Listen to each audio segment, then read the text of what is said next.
தான் திராட்சை தோட்டக்காரர். எப்படி ஆண்டவர் தான் மெய்யான திராட்சை கொடி. என்னில் கனி விடாது இருக்கிற கொடி எதுவோ அதை அவர் அறுத்து போடுகிறார். கனி கொடுக்கிற கொடி எதுவோ அது அதிக கனிகளை கொடுக்கும்படி அதை சுத்தம் பண்ணுகிறார். பலபுறமாக கூட நம்ம ஒரு செடியை வளர்த்தா கனி கொடுத்தா அதை குடிங்க போடுமா? குடிங்க போடவே மாட்டோம். அது கனி கொடுத்து நல்லா இருக்கு அப்படின்னு சொல்லி என்ன செய்வோம்? ரொம்ப அதை அன்பாக என்ன செய்வோம்? வளர்க்கணும்னு தான் பார்ப்போம். இன்னைக்கு நான் 2-3 வசனத்தை மட்டும் சொல்லிடுறேன். நீங்கள் அதை எடுத்து பார்த்துட்டு உங்கள் வீட்டில் குறித்து எழுதுங்க. ஸ்டாண்டிங் அவர் எழுதின ஒரு புக்கு என் கையில் மாட்டிச்சு. அந்த புக்கை பார்த்தேன். வாய்க்கமாக சங்கீதம் 1:3 சங்கீதம்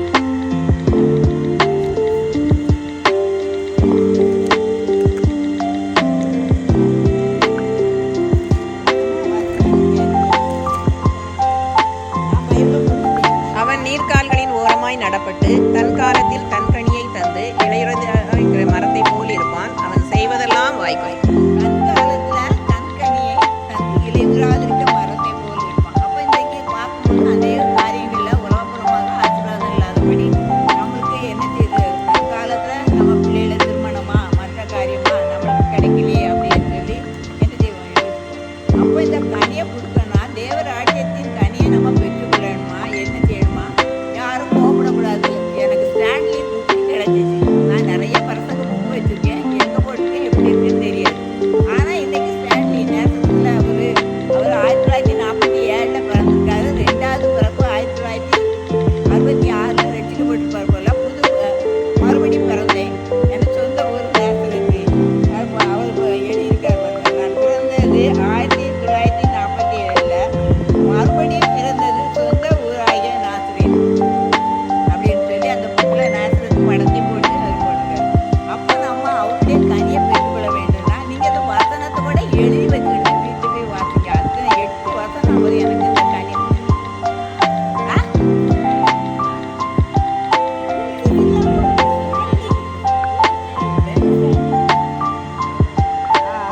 அவர் ஆர் ஸ்டான்லி ஆர் அடங்காத நாவை அர்ப்பணித்து கொள்வாயா? எப்படி? நான் இந்த அவர் கொடுத்த ஒவ்வொரு வாக்குத்தையும் பார்த்தா நம்மளை குறித்து என்ன குறித்து நான் இந்த ஒரு நீதிமான் அல்ல. நான் அடக்குறவா அல்ல. குடும்பத்துக்குள்ள பிரச்சனை வரும். 1000 காரியங்கள் இருக்கும். இப்போ கூட ஒரு காரியம் எனக்கு ஓடிக்கிட்டே இருக்கு. என்ன சொல்றீரு ஆண்டவரே? என்ன சொல்றீரு? இவ்வளோ பணம் நஷ்டமாக போச்சு, இவ்வளோ இது இல்லாமல் போச்சு அப்படின்னு நான் ஓடிக்கிட்டே இருக்கு. திடீர்னு பாருங்க கரண்ட்டுக்கு ஏதோ ஒன்று கேட்டோம்னா கூடுதலாக போட்டு விட்டான் 5000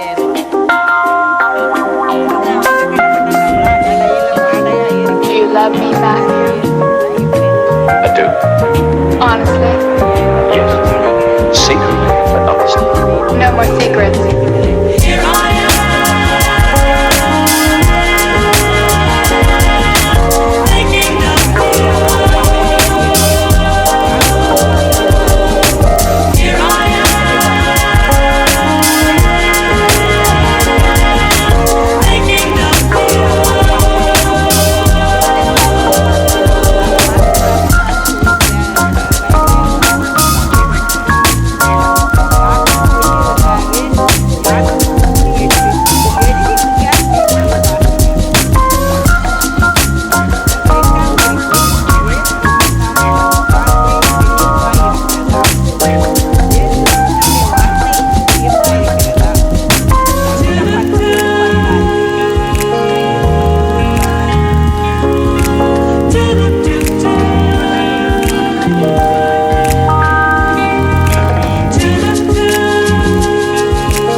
எழுதியிருக்காரு.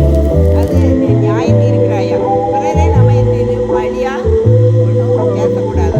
அது லூக்கா 6:31. இன்னும் குருடனுக்கு குருடர் வழிகாட்ட கொடுமோ 29 தானே. லூக்கா 6:37. மற்றவர்களை குற்றவாளிகள் என்று தீர்க்காதீர்கள், அப்பொழுது நீங்களும் குற்றவாளிகள் என்று தீர்க்கப்படாதிருப்பீர்கள். மற்றவர்களை ஆக்கினைக்குள்ளாகும்படி தீர்க்காதீர்கள், அப்பொழுது நீங்களும் ஆக்கினைக்குள்ளாக தீர்க்கப்படாதிருப்பீர்கள். விடுதலை பண்ணுங்கள், அப்பொழுது நீங்களும் விடுதலை பண்ணப்படுவீர்கள். நம்மளுக்காக அவர் எழுதுற மாதிரியே எழுதிருக்காரு. அப்போ நம்ம சொல்லலாமா, வேற வசனத்தை தந்திருக்காரு. வேற வசனத்தை கொடுத்துருக்காரு. யாரையும் பயன்பட பரவாயில்ல அப்படின்னு சொல்லி நான் எழுதியிருக்கேன். உன்னையே நீ புகழ்ந்து பேசுகிறாயா. நீதிமொழிகள் 27:2. உன்னையே நீ புகழ்ந்து பேசுகிறாயா.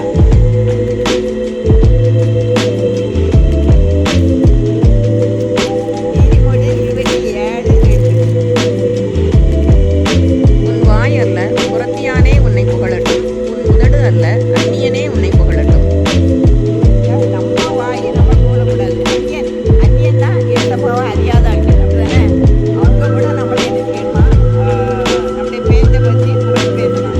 நான் புகழ்ந்தேன், நான் தான் ஆரம்பித்தேன். என்னன்னா புகழக்கூடாது. கர்த்தருக்கு பிரியமில்லாத வீண் பேச்சு உண்டா. மத்தேயு 12:36. வீண் பேச்சு உண்டா. மத்தேயு 12:36.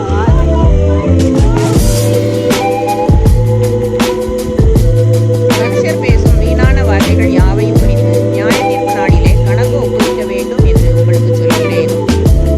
நம்ம வீணான காரியத்தை பேசணும்னா ஆண்டவருடைய முன்பாக நம்ம என்ன செய்யணும், நடந்து அதோட ஆண்டவர் பரலோகத்தில் ஒருவேளை நான் ரசிக்கப்பட்டேன், அவங்களே எல்லாரும் தள்ளுப்பட்டிருக்கேன் அப்படின்னு சொல்லி நான் பேசி மற்றவங்களை குறை பேசி அப்படின்னு சொல்லும்போது அந்த ஒருபாடு மகனி வராது. இப்படிதான் நான் நாடகத்தை பார்த்தேன். நாடகம் போட்டாங்க. மல்லிகை பூ, ரோஜா பூ, அந்த பூ, அந்த ஒவ்வொரு பூவோட வாசனை மட்டும்தான் எப்படி வாசனையா இருக்கும். வந்து புறங்கூறுகிறாயா. சங்கீதம் 15:3. மற்றவர்களை குறித்து புறங்கூறுகிறோமா 15:3. சங்கீதம் 15:3. பிராண்ட்ல எழுதியிருக்காரு. அவர் பேரையும் எழுதி, அவர் ஊரையும் எழுதி எல்லாம் போட்டதுக்கு நிறைய இருக்கு. இப்படி வாசிக்கலாம் போட்டது. அவன் தன் நாவினால் புறங்கூறாமலும் தன் தோழனுக்கு தீங்கு செய்யாமலும் தன் அயலான் மேல் சொல்லப்படும் நிந்தையான பேச்சை எடுக்காமலும் இருக்கிறான். பாருங்க, ஐயனா நம்ம அடுத்தவங்க குறித்து புறங்கூறக்கூடாது. ஆமாம், நேரில் நான் அது சாட்சி கூட சொல்லலாம். அந்த அம்மாவுக்கும் இல்லை. நம்ம போய் பேசுவோமா, நம்மளை கண்டோன்னா நல்லா பேசுகிறாங்களே, உன்னை குறித்து இவ்வளோ நேரம் இப்போ தான் பேசிட்டு போனா பார்த்துக்க, உன்னை கண்ட உடனே எப்படி பேசுகிறா பாரு அப்படின்னு சொல்லி சொல்லுவாங்க. அவங்க பேசுறது அவங்களோட இருக்கணும், என்கிட்ட சொல்லக்கூடாது தானே. அப்போ எனக்கு அது மன்னிச்சுட்டாலும் எனக்கு மறக்க முடியல. அந்த அம்மா இறந்து போச்சு. இன்னைக்கு எனக்கு அது உள்ளுக்குள்ள வரதான் செய்யும். அதெல்லாம் புறப்படக்கூடாது. வார்த்தைகள் அன்பினாலும் கிருபையினாலும் நிறைந்துள்ளனவா. நம்முடைய வார்த்தை அன்பினாலும் கிருபையினாலும் நிறைந்துள்ளனவா. கொலோசியர் 4:6.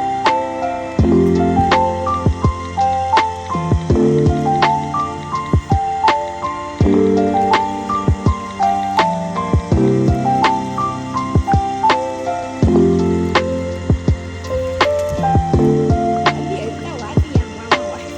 அவனவனுக்கு இன்னின்னபடி உத்தரவு சொல்ல வேண்டுமென்று நீங்கள் அறியும்படிக்கு உங்கள் வசனம் எப்பொழுதும் கிருபை பொருந்தினதாயும் உப்பால் சாரமேறினதாயும் இருப்பதாக. உப்பால் சாரமே. உப்பெல்லாம் சாமான் தான் இருக்கவும் உப்புல உரைப்புல அப்படின்னு சொல்ல செய்வோம். கிறிஸ்துவுக்குள்ள நம்ம என்ன செய்யணும், வேர் ஊன்றணும். வேர் ஊன்றி நம்ம என்ன செய்யணும், அந்த அம்மா சொருக்குல செடியை வச்சு தண்ணி ஊற்றுறோம், தண்ணி பாய்க்கிறோம், தண்ணி ஊற்றுறோம். அதே நேரத்தில் ஒரு பாட்டலில் தண்ணியை வச்சுட்டு ஒரு மணி பிளான்ட் எதையும் வெட்டி போட்டால் நம்ம தண்ணி ஊற்றுறோமா, ஊற்றவே வேண்டியது. நான் அதை பார்க்கணும்னு சொல்லி இன்னைக்கு ஒரு பாட்டில் வெட்டி மணி பிளான்ட்டை வச்சு தண்ணி ஊற்றிட்டு அது வேர் விடுதா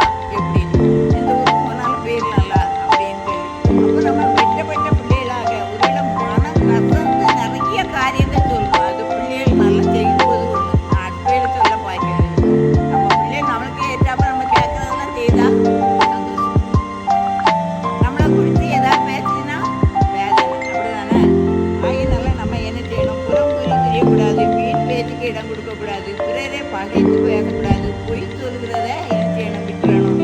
அடங்காத நாவு, அதுதான் எனக்கு மெயினாக. அடங்காத நாவு தான் என்ன செய்யணும், அடக்கணும். அப்படியே அடக்கும்போது ஆண்டவர் என்ன சொல்லியிருக்காருன்னா, மத்தேயு 21:43, மத்தேயு 21:43.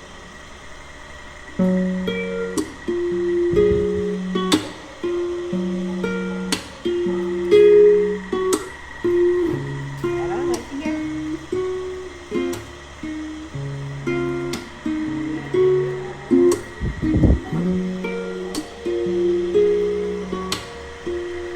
தேவனுடைய ராஜ்யம்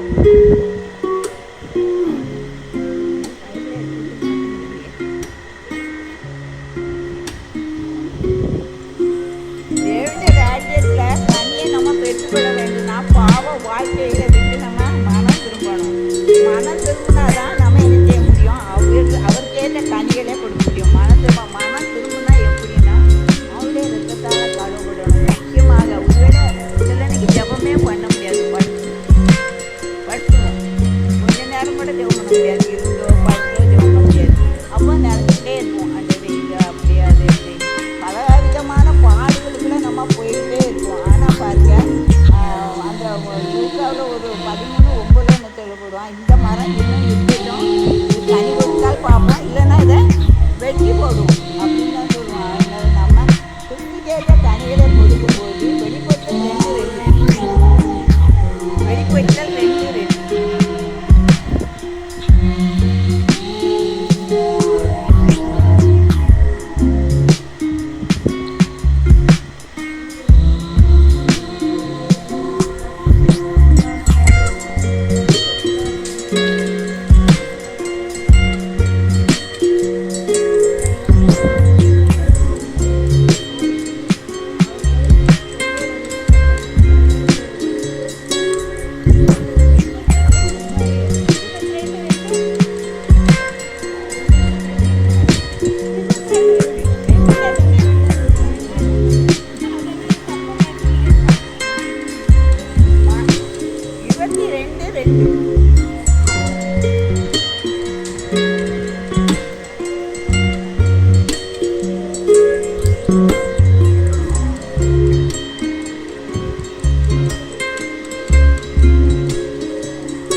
அதில் வந்தா மாதந்தோறும் புதிய கனிகளை கொடுப்பேன்னு வந்துச்சா?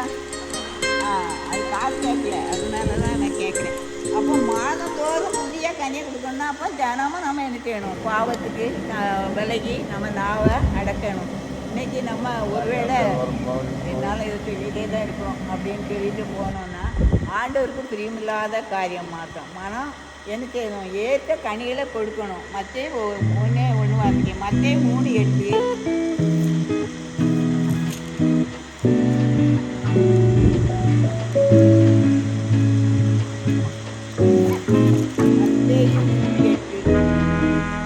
மனம் திரும்புதலுக்கு ஏற்ற கனிகளை கொடுங்கள். மனம் திரும்புதலுக்கு ஏற்ற கனிகளை என்ன செய்யணுமா, கொடுக்கணும். அப்படி கொடுக்கும்போது தான் மாதந்தோறும் என்ன செய்யும், ஒரு நாளில் நம்ம நல்லா புதுப்பிக்கப்பட்ட பிள்ளைகளாக நல்லா இருக்கும். ஒரு நாள் ஆண்டவர் என்னோட பேசினார், யார் கூடிய உட்கார இருக்கும்போது, நீ முன்னால் இருந்ததுக்கு நீ என்ன செய்யலாம், கீழே போயிருக்கா. வெளிப்படத்தில் இருக்க அந்த வசனம், நீ இருந்ததை விட நீ பின்தங்கி இருக்கிறா அப்படின்ட்டு ஆண்டவர் என்னோடு பேசினார். அப்போ ஆளுக்குரிய நம்ம கனிகள் நம்மளுக்கு இருந்தாலும் பாவம் செய்தாலும் சொல்லுவார், பாவம் செய்யாமல் பெருமையாக பேசினாலும் சொல்லுவார், புகழ்ச்சியாக பேசினாலும் சொல்லுவார். அமைதெல்லாம் போகணும். நம்மளுக்கு காரணம் என்னென்னா பேசுறது ஈஸியாக பேசிப்பேனா, அப்படி இருக்க முடியுதா? தன் நாவை அடக்கணும். இல்லைனா தன் நாவை அடக்கிறவன் மகா புத்திமான். தன் நாவு அநேக காரியங்களை என்ன செய்யுது, கொளுத்தி தீயப்படுத்தி போடுது. ஒரு சின்ன தீக்குச்சி காட்டை கொடுத்தது போல ஒரு சின்ன வார்த்தைகள் கூட என்ன செய்யுது, அது என்ன செய்யுது, அடங்காததா நாவை. யாக்கோபு 1:26, யாக்கோபு 3:8 நான் முதல்ல சொல்லிட்டேன். நாவினால தான் அநேக பாவங்கள் என்ன செய்யுது, பெருகுது, போய் சொல்லுவோம், எல்லாம் செய்யணும். ஆனால் நம்ம என்ன செய்யணும்,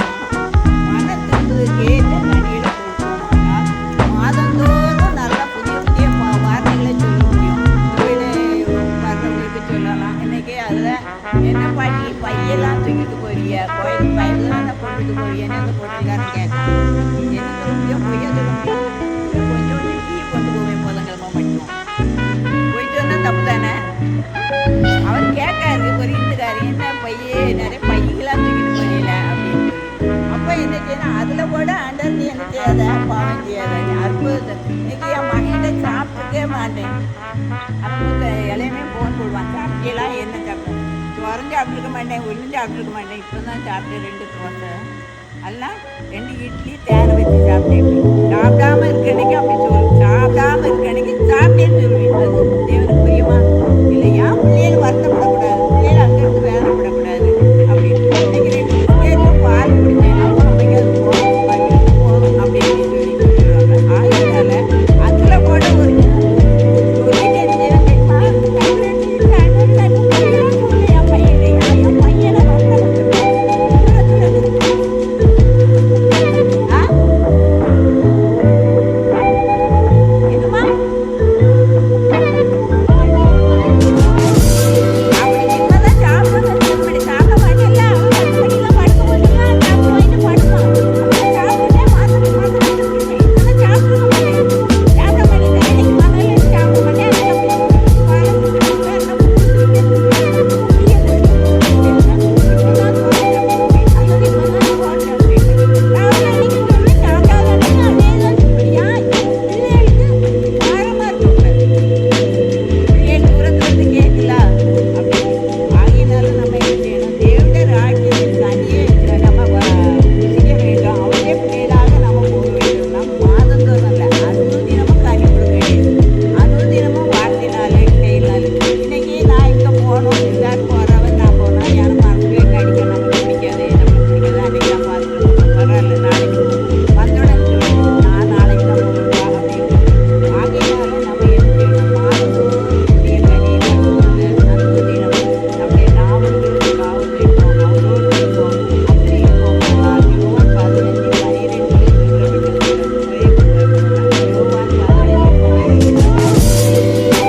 நான் உங்களில் அன்பாய் இருக்கிறது போல நீங்களும் ஒருவரில் ஒருவர் அன்பாய் இருக்க வேண்டும் என்பதே என்னுடைய கற்பனையாய் இருக்கிறது.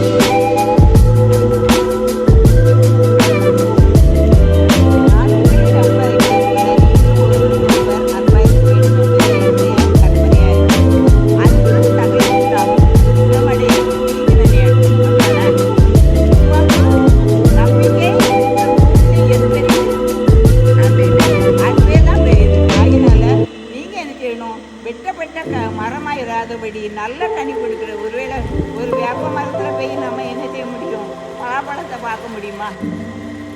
அது கசப்பான கனி தான் கொடுக்கும். இல்லை இவ்வளோ அழகாக நிற்க, இப்படி நிற்குதா, அதில் நல்ல பழம் இருக்குமே அப்படின்னு சொல்லி நம்ம போன முடியாது. வேப்ப மரமாக இருக்கக்கூடாது. ஒருவேளை புளிய மரத்தில் 2 விதமான கனி இருக்கும்.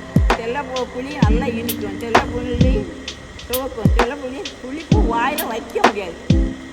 அப்போ நம்ம அந்த புளிய மரத்தை போல எல்லா கனியும் கொடுக்கக்கூடாது.